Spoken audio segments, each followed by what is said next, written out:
بسم اللہ الرحمن الرحیم۔ السلام علیکم۔ کس کی دعا قبول نہیں ہوتی؟ حضرت ابو ہریرہ رضی اللہ تعالیٰ عنہ سے روایت ہے کہ رسول اللہ صلی اللہ علیہ وسلم نے فرمایا، اللہ تعالیٰ پاک ہے اور پاک چیز کے سوا کوئی چیز قبول نہیں کرتا، اور بے شک اللہ تعالیٰ نے مومنوں کو ایسی چیز کا حکم دیا ہے جس کا حکم رسولوں کو دیا ہے۔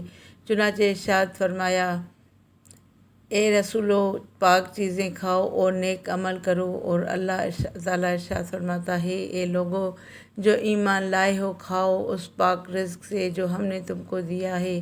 پھر آپ صلی اللہ علیہ وسلم نے ایک شخص کا ذکر کیا جو طویل سفر کر کے غبار آلود پراگندہ بالوں کے ساتھ حج یا جہاد کے لیے آتا ہے، دونوں ہاتھ آسمان کی طرف پھیلا کر دعا کرتا ہے، اے میرے رب، اے میرے رب، اور حال یہ ہے کہ اس کا کھانا پینا اور پہننا سب حرام مال سے ہے،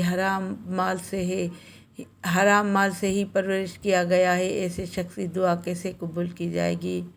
صلو علی الحبیب صلی اللہ تعالیٰ علی محمد صلی اللہ علیہ وسلم۔